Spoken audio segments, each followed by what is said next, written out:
Comprendre le Coran et l'Islam. Quelle est l'histoire de la première sourate, la liminaire ou Al-Fatiha? À la fin de la dernière vidéo présentant l'histoire réelle du Coran, invitation avait été faite à vos questions, que vous pouvez envoyer directement à l'adresse électronique, comprendre le Coran en un mot, @laposte.net. Toute question requiert une réponse. C'est ainsi qu'est apparue cette question. Quelle est l'histoire de la première sourate, la liminaire ou Al-Fatiha? De quand date cette sourate, et quels en étaient ses objectifs et sa signification réelle lors de sa création? Cette sourate est capitale, car répétée plusieurs fois par jour et lors de chaque prière. Sans sa récitation, selon la tradition musulmane, toute prière est invalidée. Nous avons perçu quelle était la signification réelle de la profession de foi islamique lors de sa création, bien éloignée de ce dont les musulmans sont persuadés. En effet, ils ne peuvent s'imaginer que Mahomet, cité dans la Shahada, correspondait initialement au calife Abd al-Malik, et l'affirmation de « et Mahomet est son prophète » signifiait une acceptation de soumission au dictateur, sous un prétexte divin usurpé. Comme cette première sourate est aussi importante que la profession de foi, quelle était sa signification réelle lors de sa création? Reprenons le texte complet en français de cette courte sourate. Au nom de Dieu, le tout miséricordieux, le très miséricordieux. Louange à Dieu, le Seigneur du monde. Le tout miséricordieux, le très miséricordieux. Possesseur du jour du jugement. C'est toi que nous adorons, et c'est toi dont nous demandons l'aide. Dirige-nous vers le chemin droit. Le chemin de ceux que tu as gratifiés, contre lesquels pas en colère et qui ne sont pas égarés. Deux remarques apparaissent immédiatement. La tradition musulmane affirme que le Coran est la parole incréée de Dieu. Mais il n'est pas possible que ce texte provienne de Dieu, car, visiblement, il s'agit de paroles humaines adressées à Dieu. Il s'agit d'une manière par laquelle l'homme appréhende Dieu. L'homme donne des qualités à Dieu en vertu de ce que l'homme attend de Dieu, à l'instar des espérances des Hébreux de l'Ancien Testament. Or, les musulmans ignorent quel est l'homme qui a rédigé ce texte, et de quelle autorité il disposait. Plus étonnant, il semble ne pas se poser cette question pourtant capitale, convaincu, comme l'affirme la tradition, qu'il s'agit de la première sourate complète révélée à Mahomet. La deuxième remarque est que la tradition musulmane semble floue sur les circonstances de sa révélation, vraisemblablement la conséquence de la réponse impossible à cette première question. Nous voyons régulièrement que cette sourate est dite mécoise, mais ce n'est en rien une affirmation catégorique, comme pour tout autre verset. Des doutes persistent, particulièrement sur sa fin. Dès lors, conscient de cette question apparemment insoluble, il est régulièrement affirmé que cette sourate était initialement une prière, qui a été transformée par on ne sait qui en sourate. Mais pourquoi la sourate écrite par l'homme est-elle devenue la plus importante de tout le Coran, parole de Dieu? Dès lors, n'est-elle pas sa propre contradiction? En effet, nous percevons facilement qu'il s'agit d'un hymne à l'humilité de l'homme envers Dieu, et, de par sa prépondérance dans le rite musulman, ce texte humain crée une domination paradoxale de l'homme sur Dieu. De fait, au vu de l'histoire et de la nature de l'islam telle que nous avons pu les retracer, cette sourate n'est-elle pas le parfait résumé de tout l'islam? De surcroît, sa présence dans les manuscrits anciens est très faible. Deux occurrences sont connues, dont seulement ces trois derniers versets dans le manuscrit nommé Dame 01, 25, 1, ce qui ne peut qu'être source de questions sur une composition continue de la sourate. Sur les graffitis, Frédéric Imbert date cette sourate de la fin de la période omeyyade, entre 720 et 750. Cela entre en contradiction totale avec le refrain incontournable qu'elle est devenue de par la volonté de la tradition musulmane. Ces traces matérielles nous obligent à conclure qu'une importance démesurée lui a été accordée, contraire aux objectifs de ses auteurs. Retracer la signification initiale de sa formulation permet dès lors de mieux appréhender l'islam dont nous avons hérité. Qu'en disent les islamologues? Au nom de Dieu, le tout miséricordieux, le très miséricordieux. Louange à Dieu, le Seigneur du monde. Ou amour au Dieu, selon Bonnet Aymar, Seigneur de l'univers, selon Amidoullah. Le tout miséricordieux, le très miséricordieux. Possesseur du jour du jugement. Ou maître du jour de la rétribution, selon Boubaker, le souverain au jour du jugement dernier, selon Chiadmi. C'est toi que nous adorons, et c'est toi dont nous demandons l'aide. Dirige-nous vers le chemin droit. Daigne nous montrer les trois chemins de la survie, selon Bonnet Aymar. Le chemin de ceux que tu as gratifiés, contre lesquels tu n'es pas en colère et qui ne sont pas égarés. Les trois chemins de ceux sur qui tu as répandu ta douceur, choisis parmi les vases de colère, et qui ne sont point objet de mépris, Bonnet Aymar. Le professeur Guillaume d'y voit dans la rupture rythmique du verset 7 un indice que celui-ci serait un ajout tardif. Il s'appuie aussi sur la continuité entre le verset 6 et la sourate 2. Il est indispensable de comprendre la structure concentrique des textes sémitiques, à l'opposé de la structure progressive ou narrative classique en langue occidentale. Ainsi, nous pouvons associer les versets de manière différente, permettant de mieux comprendre cette sourate, cette prière.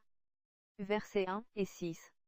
Au nom de Dieu, le tout miséricordieux, le très miséricordieux. Dirige-nous vers le chemin droit. Versets 2 et 5. Louange à Dieu, le Seigneur du monde.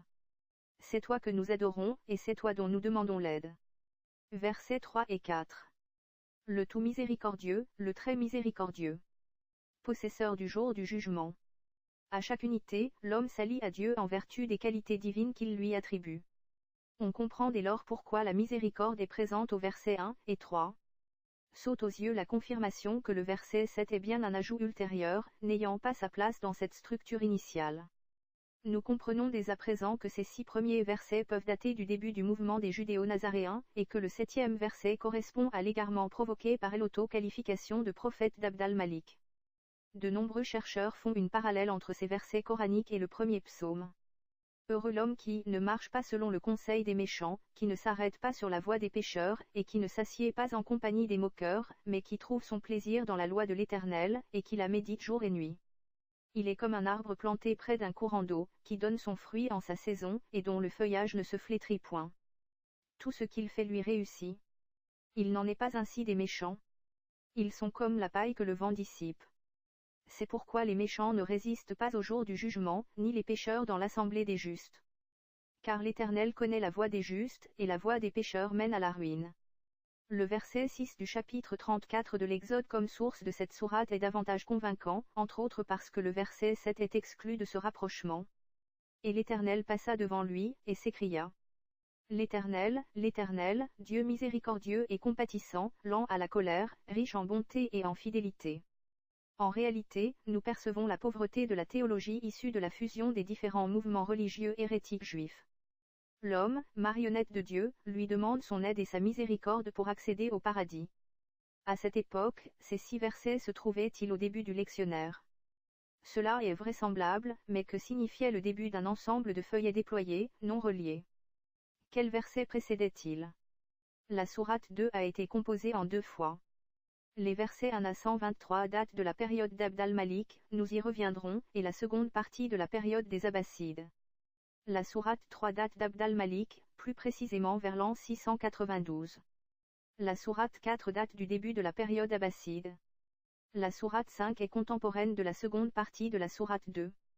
Nous arrivons ainsi à la sourate 6, datant visiblement de la période 630 à 660, et commençant ainsi. Louange à Dieu qui a créé les cieux et la terre, et fait l'obscurité et la lumière. Pourtant, ceux qui ont mécru donnent des équivalents à leur Seigneur. C'est lui qui vous a créé de la glaise.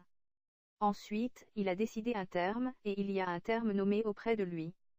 Pourtant, vous doutez. Il est donc bien possible que les 6 premiers versets de la liminaire étaient initialement une introduction à cette 6e sourate, et datent dès lors de la même période. Aucun élément ne semble permettre de dater formellement et précisément ces versets. Passons maintenant à la datation du 7e et dernier verset. Le chemin de ceux que tu as gratifiés, contre lesquels tu n'es pas en colère et qui ne sont pas égarés. S'il y a continuité entre le verset 6 et la sourate 2, la logique voudrait que le début de la sourate 2 soit ultérieur à la sourate 1. La mention d'égarés du verset 7, aux côtés de la colère divine, renvoie sans aucun doute à ceux qui ont commencé à suivre une autre personne affirmant posséder une révélation divine, soit un prophète. Celui-ci n'existait pas avant 685. Quelle a pu dès lors être cette chronologie? Pour la comprendre, ainsi que la volonté des uns et des autres, il convient d'examiner cette première partie de la sourate 2. Verset 4. Ceux qui croient en ce qui est descendu vers toi et ce qui est descendu avant toi, et qui sont convaincus de la vie dernière. Commentaire. Ce verset confirme la liminaire, y compris le jugement. Versets 8 à 13. Parmi les humains, il en est qui dit. Nous avons cru en Dieu et au jour dernier, tandis qu'ils ne sont pas croyants. Ils cherchent à tromper Dieu et ceux qui ont cru. Mais ils ne trompent qu'eux-mêmes, sans qu'ils ne le pressentent. Il y a une maladie dans leur cœur, et Dieu a accru leur maladie. Ils auront un châtiment affligeant, pour avoir menti. Lorsqu'on leur dit, ne corrompez pas sur la terre, ils disent. Au contraire, nous ne sommes que des bienfaisants. Certes, ce sont eux les corrupteurs, mais ils ne le pressentent. Lorsqu'on leur dit, croyez comme ont cru les humains, ils disent, croirons-nous comme ont cru les insensés. Certes, ce sont eux les insensés, mais ils ne savent pas. Commentaire. La guerre de propagande est lancée. Abd al-Malik affirme que les versets qu'il a fait ajouter au lectionnaire des judéo-nazaréens lui ont été dictés par Dieu. Ainsi, les judéo-nazaréens, ne pouvant y croire, ne croient pas en Dieu et deviennent des non-croyants, voués à l'enfer. Au contraire, ceux-ci qualifient d'insensés ceux qui croient à de tels versets. Verset 23. Si vous êtes dans la suspicion au sujet de ce que nous avons fait descendre sur notre serviteur, apportez un chapitre semblable et appelez vos témoins hors de Dieu, si vous êtes véridiques.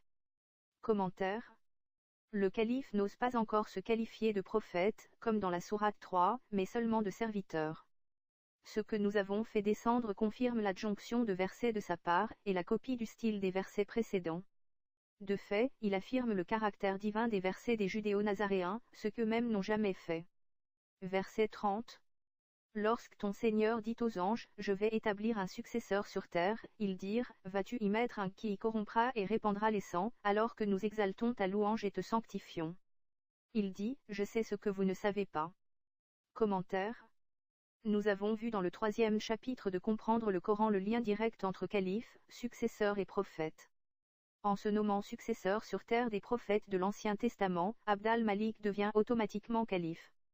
Ceci doit être voulu par Dieu, donc par un verset divin authentifiant l'usurpation. Abd al-Malik ne fait dès lors qu'accomplir la volonté divine à laquelle il se soumet. Verset 31. Il a enseigné à Adam tous les noms, puis il les présenta aux anges et dit, informez-moi des noms de ceux-ci, si vous êtes véridiques. Commentaire. Dès le verset suivant, il mentionne le premier prophète duquel il sera successeur. Il fait comprendre qu'Adam connaissait son nom comme successeur ou prophète. Versets 40 à 42. Ô fils d'Israël! Rappelez-vous ma grâce dont je vous ai gratifié. Acquittez-vous de votre engagement envers moi, et je m'acquitterai de mon engagement envers vous. Ayez donc de l'effroi de moi. Croyez en ce que j'ai fait descendre, confirmant ce qui est avec vous. Ne soyez pas les premiers à y avoir mécru. Ne troquez pas mes signes contre un prix peu élevé et craignez-moi. Ne revêtez pas la vérité de faux, et ne dissimulez pas la vérité, alors que vous savez. Commentaire. Le calife s'adresse directement aux judéo-nazaréens, et mentionne le cadeau empoisonné qu'il leur a fait, en prolongeant le contrat quasiment séculaire. Il s'était engagé à prélever l'impôt pour le califat omeyyade contre rémunération, impliquant l'ajout de versets dans leur lectionnaire. Ces versets résument à merveille la situation politique en 690, avec l'affirmation répétée de l'authenticité de ces nouveaux versets. Verset 53. En ce temps-là, nous avons donné à Moïse le livre et la délivrance. Peut-être vous dirigerez-vous. Commentaire. Après avoir abordé Adam, c'est un autre prophète du peuple d'Israël qui est abordé. Abd al-Malik s'affirme être le successeur des prophètes, et que la religion des Juifs est la vraie religion de Dieu. Une opposition entre Moïse et son peuple est mise en évidence dans ces versets, faisant une analogie avec les temps présents. C'est le prophète qui détient la volonté divine, et son peuple se trompe.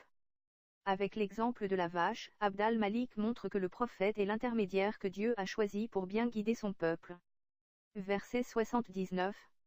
Malheur à ceux qui écrivent le livre de leurs propres mains, puis qui disent. Ceci est de la part de Dieu afin de le troquer contre un prix peu élevé. Malheur à eux à cause de ce que leurs mains ont écrit, et malheur à eux pour ce qu'ils ont réalisé. Commentaire. En affirmant cela, le calife montre qu'il est impossible qu'il agisse de son propre chef, et contrairement à la volonté divine.